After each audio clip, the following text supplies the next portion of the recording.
It was a quiet Saturday morning, and I was still half asleep when I heard what sounded like a jackhammer on my front door. I opened it, bleary-eyed, only to find Karen, the freshly crowned HOA president, smiling like she was delivering a publisher's clearinghouse check. "Good morning," she chirped. "I've got great news." Before I could respond, she shoved a clipboard at me and continued, "The HOA held a vote and unanimously agreed to host my daughter's wedding right here, on your ranch." I just stared at her. "Wait, what?" Karen clapped her hands like she was announcing a surprise party. "It's going to be beautiful. We've already started planning. Everyone loves your land. It's so spacious and rustic. You're not in the HOA, but your property technically borders our zone, so the vote covers you." "You held a vote," I said slowly, "to use my land for a wedding, and didn't even ask me?" She waved off my logic like it was a mosquito. "It's just one afternoon. You won't even notice it. Besides, it'll be great exposure for your ranch." "Karen, I didn't agree to anything," I said firmly. "You can't just hold a vote and take over my property." "Oh, come on, don't be dramatic," she said, already turning to leave. "The florists are thrilled, and the tent company said your slope is perfect." "Karen," I said, stepping out onto the porch, "you do not have permission. This is private property. If anyone sets foot on it, I'll treat it like trespassing." She spun around, fake smile fading. "I hope you realize you're being very difficult. The community won't like this." "I hope you realize you're not the queen of the neighborhood," I shot back. "And this ranch doesn't take HOA orders." Karen stormed off, muttering something about me regretting this. I shook my head and shut the door, thinking that was the end of it. It wasn't. If you love HOA Karen stories, like and subscribe for more videos like this. I came home from work that Thursday dead tired, ready to collapse on the couch. But the moment I turned into my driveway, I saw something that made my jaw drop. A massive white wedding tent was halfway up on the far side of my ranch. Folding chairs were stacked in rows. Someone had dragged electrical cords from my barn. A generator was already humming. There were delivery trucks parked along my fence, and two guys were unloading trays of catered food like they were prepping for a royal banquet. I didn't even get my truck in park before I slammed the door and started marching toward the mess. "Hey, what the hell is going on here?" I shouted. A guy holding a bundle of string lights turned around. "You the ranch owner?" "Obviously," I growled. "Oh, yeah. Karen said everything was approved. Said we were good to start setup for the wedding." "Approved by who?" I barked. "Because it sure wasn't by me." He looked nervous. "She said the HOA signed off." "She doesn't own this land," I snapped. "I do. She has zero say here." Right on cue, Karen came skipping across my grass like she was the star of some soap opera. Clipboard in hand, she wore this smug grin like she just won a lawsuit. "Oh, hi," she said, completely ignoring my fury. "Isn't it coming together beautifully?" "You seriously went behind my back and set up a wedding on my property?" I said, trying not to lose it. Karen gave me this exasperated sigh. "Well, I tried to talk to you, but you were being unreasonable. We already paid deposits. The bride's family is flying in tomorrow. Just be a team player, okay?" "A team player?" I repeated, stunned. "You trespassed. You stole power. You've got caterers crawling all over my land. You've got about 5 minutes to pack it all up before I start calling the sheriff." She narrowed her eyes. "You wouldn't." "Oh, I absolutely would." Karen turned red but tried to play it cool. "This is just a misunderstanding. It's happening. I can't cancel now." "Then I suggest you hire a lawyer too," I said, "because this just became criminal." She stomped off, muttering again. But I was already pulling out my phone.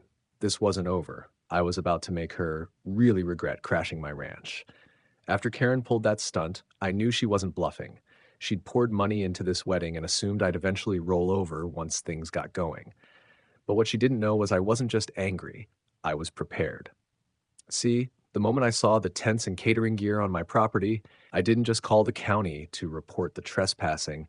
I also got to work setting up a little I reprogrammed my irrigation timers, the high-pressure sprinklers meant for crops, not lawns. I redirected the lines, cleared the filters, and synced them to go off right after sunset, right when the bride would be walking down the aisle, right when the lights would be twinkling, right when the music would swell. Oh, and I didn't stop there. I cut power access to the barn and rerouted it through a dummy connection. Looked real, didn't work. but I rigged it to overload if they tried to draw too much juice. Saturday came, and I stayed far enough away to avoid being seen, but close enough to enjoy the view. They had the whole setup: flowers, cake, fake rustic signs, string lights, live DJ, even one of those ridiculous donut walls. Guests began arriving in fancy dresses and rented tuxes, strutting across my land like it was theirs. Karen was glowing, playing hostess of the year. Then it started. First, the music died, a loud pop from the DJ booth, followed by smoke. People gasped. The generator hiccuped and died. Silence. Then came the sprinklers. A row of them exploded to life like Old Faithful, soaking the aisle in seconds. Mud splashed onto dresses, heels sank into soggy grass, the cake toppled, and folding chairs flipped over as people screamed and scattered. I sipped sweet tea from my porch as the chaos unfolded. The bride slipped in the mud. Karen shouted for someone to shut it off, but had no clue how. Water sprayed her full in the face. Guests ran for cover. The donut wall tipped over like a sad symbol of their defeat. It was glorious. I didn't lift a finger, just watched the wedding she stole from me drown before her eyes, and I still wasn't done. As the last of the soaked guests trampled off my ranch, drenched in mud and glitter, Karen stormed toward my porch like a feral peacock. Her makeup was ruined, her expensive shoes ruined, and her entitled rage at full volume. You monster! You ruined my daughter's special day!" She shrieked. I sipped my drink calmly. "You mean the wedding you threw on private property without permission?" She pointed a muddy finger at me. "The HOA voted. You don't own this neighborhood." I actually laughed. "Karen, I'm not even in the HOA. You literally made that up." Right then, the sheriff's cruiser rolled up. I'd already called in the trespassing, and they showed up faster than expected, probably because I mentioned over 24 people were illegally on private land with commercial equipment generators. The deputy took one look at the trashed lawn, sparking DJ setup, and soaked catering tents and said, "So, who authorized all this?" Karen, still soaked and flailing, tried to spin the lie. "It was an HOA-approved event. He's just bitter." The deputy turned to me. "You live here, sir?" "Owner of the land and property, title and deed in my name since 2012, I said, handing him a folder with printed documentation. I'd prepared it the moment I saw them setting up. Karen's fake confidence deflated instantly. The deputy looked at her hard. "Ma'am, you do realize throwing a wedding on someone else's property without consent is trespassing, criminal mischief, and potentially grand larceny depending on damage?"